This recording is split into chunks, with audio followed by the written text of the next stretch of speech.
tudo aconteceu ao mesmo tempo em lugares diferentes. Em uma única noite, pessoas começaram a sacar dinheiro em vários países ao mesmo tempo. Não era coincidência, era uma operação coordenada que já estava em andamento. Agora pensa nisso com calma. Nova York, Londres, Dubai e Tóquio, todos com caixas eletrônicos sendo usados simultaneamente, por pessoas diferentes, com cartões diferentes, mas com um detalhe em comum: o dinheiro não parava de sair. Sem erro, sem bloqueio, sem limite. E aqui começa o problema. Como milhares de saques podem acontecer ao mesmo tempo sem nenhum alerta ser disparado? Porque em qualquer sistema bancário isso deveria ser impossível. Existe limite, existe controle, existe validação, sempre. Mas naquela noite essas regras simplesmente deixaram de existir e ninguém percebeu. Não houve invasão visível, nenhum sistema caiu, nenhuma pane foi registrada. Tudo continuava funcionando exatamente como deveria, e mesmo assim, milhões estavam sendo retirados. Agora imagina a cena. Uma pessoa comum entra em um caixa eletrônico, insere o cartão, digita a senha e faz um saque. Tudo normal, nada chama atenção. Agora multiplica isso por centenas de pessoas em dezenas de países, fazendo exatamente a mesma coisa ao mesmo tempo. Você começa a entender o tamanho disso? Porque isso não foi um roubo local, foi global. E mais importante, tudo aconteceu ao mesmo tempo. Os primeiros sinais nem vieram de sistemas de segurança, vieram de funcionários percebendo volumes estranhos, mas não estranhos o suficiente. Porque cada transação individualmente era válida, autorizada, aprovada. E isso cria uma situação absurda. Se cada saque é legítimo, onde está o crime? Essa é a armadilha perfeita. O sistema não travou, ele foi liberado. E quando um sistema funciona, você confia nele. Foi exatamente essa confiança que permitiu que tudo isso acontecesse. Agora deixa eu te fazer uma pergunta. O que é mais perigoso? Um ataque que derruba o sistema ou um ataque que faz o sistema funcionar perfeitamente para a pessoa errada? Porque aqui nada parecia fora do lugar. Pessoas comuns, cartões aparentemente normais, caixas funcionando como sempre. E esse era o problema. Tudo parecia normal e por isso ninguém parou. Mas isso levanta uma questão ainda mais inquietante. Se os caixas estavam funcionando normalmente, de onde veio tanto dinheiro? Porque bancos não liberam valores ilimitados. Existe um sistema central que controla tudo: limites, autorizações, saldo. Ou, pelo menos, deveria. E é exatamente aqui que tudo começa a mudar. Porque esse roubo não começou nos caixas eletrônicos. Ele começou muito antes. Alguém, em algum lugar, mudou as regras. E quando isso aconteceu, o sistema deixou de limitar e passou a permitir tudo. Me diz nos comentários, o que te assusta mais? O dinheiro saindo ou ninguém percebendo enquanto acontecia? No próximo bloco, você vai entender o ponto mais crítico de tudo isso. O sistema não foi quebrado, ele foi manipulado. O sistema não falhou, ele foi alterado. Se os caixas estavam funcionando normalmente, então o problema não estava neles. Estava acima, muito acima. Agora pensa nisso. Todo saque que acontece em um caixa eletrônico passa por um sistema central. É ali que ficam as regras: limite diário, saldo disponível, autorização. Sem isso, nenhum dinheiro sai. Ou melhor, não deveria sair. Então deixa eu te fazer uma pergunta direta. O que acontece se alguém altera esse sistema, sem que ninguém perceba? Porque foi exatamente isso que aconteceu. Esse roubo não começou nos caixas, nem nos cartões, nem nas pessoas que estavam sacando. Ele começou dentro da infraestrutura que controla tudo. Hackers conseguiram acesso ao sistema central responsável por gerenciar cartões pré-pagos, aqueles usados internacionalmente, muitas vezes com menos camadas de verificação. E em vez de roubar dinheiro diretamente, eles fizeram algo muito mais inteligente. Eles mudaram as regras, removeram limites, desativaram restrições, liberaram valores. De repente, cartões que deveriam ter um teto de saque passaram a ter acesso praticamente ilimitado. Agora pensa no nível disso.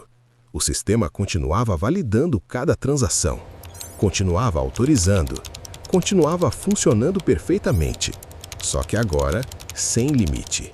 E isso cria uma situação absurda. O dinheiro não precisava mais ser roubado. Ele só precisava ser retirado. E isso muda completamente o jogo. Porque não existe invasão visível, não existe comportamento suspeito, não existe motivo imediato para bloqueio. Agora me responda: como você detecta um crime quando ele segue todas as regras? Esse foi o ponto cego. Enquanto os bancos confiavam no sistema central, ninguém imaginava que as regras haviam sido silenciosamente alteradas. E aqui entra um detalhe que torna tudo ainda mais estratégico. Isso não foi feito às pressas. Isso foi preparado. Porque não basta alterar um sistema desse nível. Você precisa saber exatamente onde mexer, o que desativar e o que manter intacto para não levantar suspeita. E isso leva à pergunta mais importante até agora. Quanto tempo eles ficaram dentro desse sistema antes de agir? Porque quando você altera regras invisíveis, o próximo passo não é imediato. O próximo passo é sincronização. E é aqui que tudo escala. Porque uma coisa é ter acesso ilimitado. Outra coisa completamente diferente é usar isso ao mesmo tempo em escala global. Comenta aqui. O que você acha mais perigoso? Quebrar um sistema ou mudar as regras dele sem ninguém perceber? Porque no próximo bloco você vai ver o momento em que tudo sai do controle. Não em um lugar, mas em vários países, ao mesmo tempo. E quando isso acontece, já é tarde demais. Enquanto um sacava em Nova York, outro fazia o mesmo em Tóquio.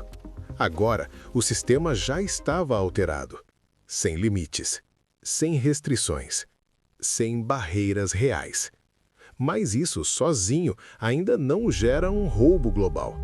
Porque acesso sem execução não significa nada. E é aqui que entra a parte mais absurda de toda a operação: coordenação. Agora pensa nisso. Não basta ter cartões liberados. Você precisa de pessoas, muitas pessoas, distribuídas em diferentes países, prontas a agir ao mesmo tempo. E foi exatamente isso que eles fizeram. Equipes físicas foram posicionadas em dezenas de cidades ao redor do mundo, cada pessoa com um papel simples: ir até um caixa eletrônico e sacar. Nada mais. Sem violência, sem invasão, sem chamar atenção. Agora me responde: quantas pessoas você precisaria para esvaziar um sistema global em poucas horas? Porque isso não foi feito por um grupo pequeno. Foi uma rede, organizada, sincronizada, executando tudo ao mesmo tempo. Enquanto um grupo sacava em Nova York, outro fazia o mesmo em Londres.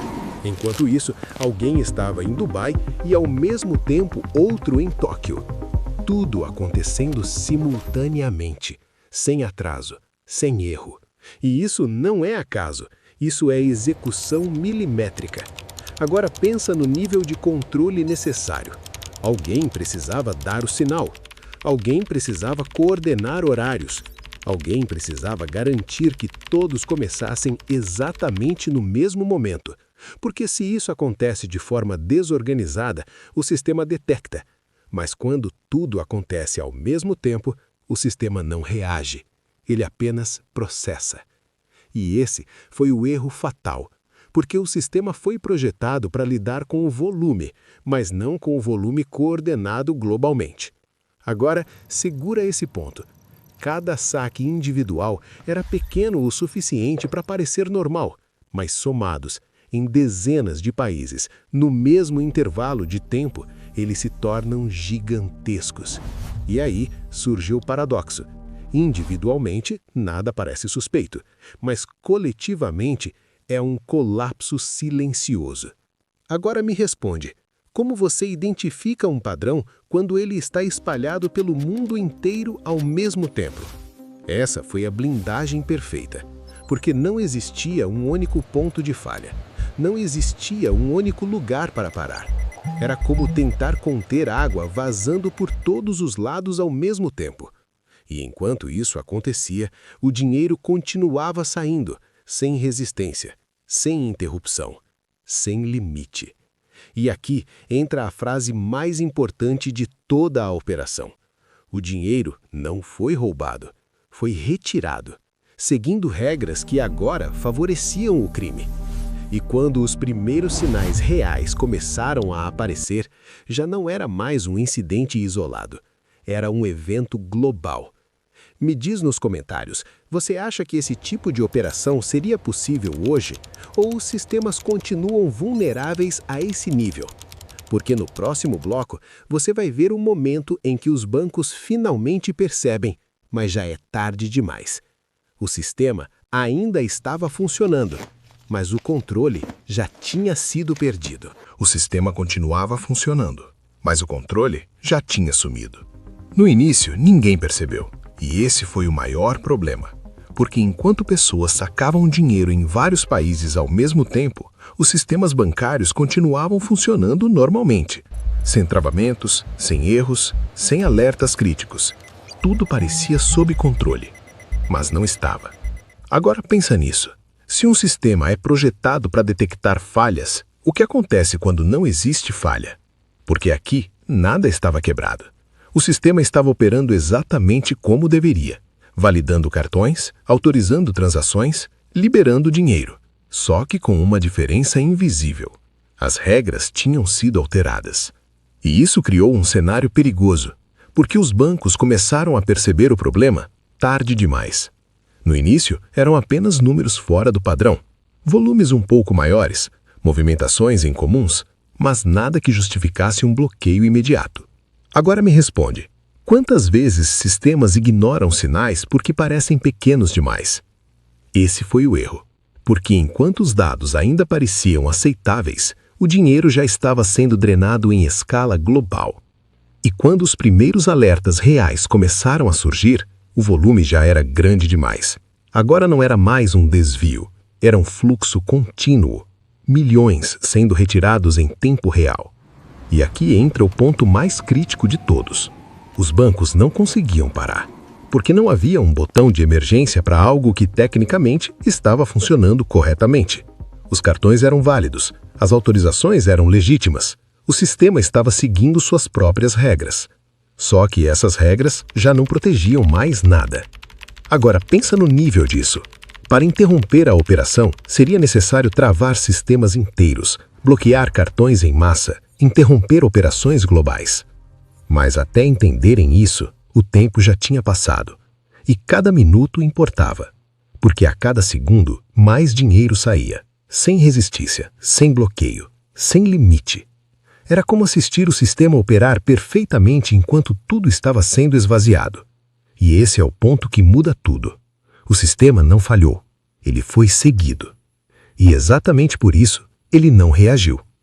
Agora me responde, o que é mais perigoso? Um erro que quebra tudo ou um sistema que funciona perfeitamente para quem não deveria ter controle?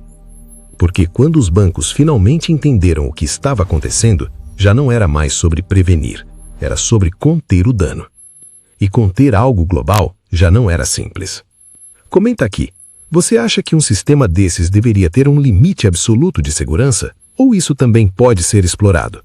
Porque no próximo bloco você vai ver o impacto real dessa operação. Quanto foi levado? Como descobriram? E a pergunta que ninguém conseguiu responder até hoje. Se isso aconteceu uma vez, o que impede de acontecer de novo? O roubo acabou. Mas o problema continua. Quando tudo finalmente parou, o estrago já estava feito. Milhões haviam sido retirados, em poucas horas, sem invasão visível, sem sistemas derrubados, sem resistência real. Agora pensa nisso. Não foi um banco, não foi um país, foi global.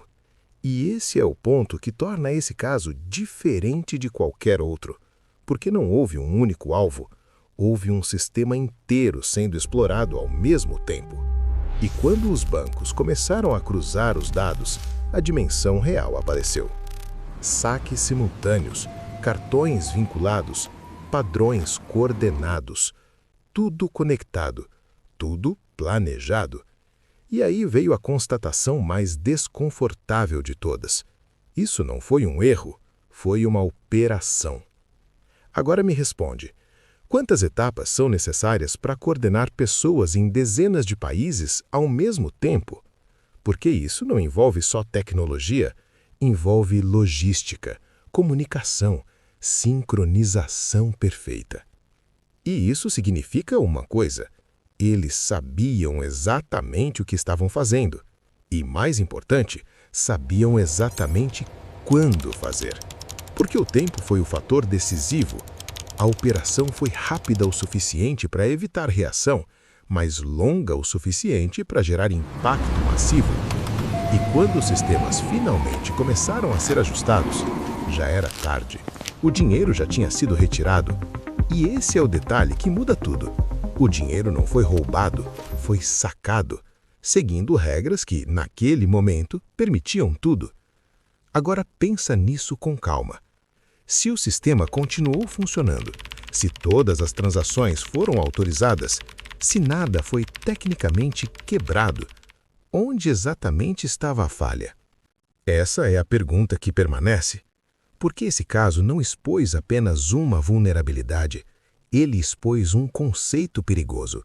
O sistema não precisa ser invadido, ele só precisa ser manipulado.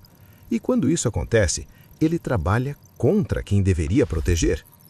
Agora, olha o impacto disso. Depois que a operação foi descoberta, sistemas foram atualizados, protocolos reforçados, limites revisados. Mas isso resolve o problema? Ou apenas corrige o último erro conhecido? Porque aqui está o ponto que ninguém consegue ignorar. Se alguém conseguiu fazer isso uma vez, com coordenação global, sem levantar suspeitas imediatas, o que impede que isso aconteça de novo? E talvez a pergunta mais desconfortável de todas: será que isso já está acontecendo, agora, em algum lugar? Porque sistemas continuam existindo, regras continuam sendo aplicadas e pessoas continuam confiando que tudo está sob controle. Mas esse caso provou uma coisa: o maior risco não é quando o sistema falha, é quando ele funciona perfeitamente para a pessoa errada. Comenta aqui. Você acha que o sistema financeiro hoje é realmente seguro ou só parece seguro até alguém entender como manipulá-lo? E se você quer entender como outras operações desse nível aconteceram e por que elas continuam possíveis, clica no próximo vídeo que está aparecendo na tela agora. Porque depois disso, você nunca mais vai olhar para um sistema da mesma forma.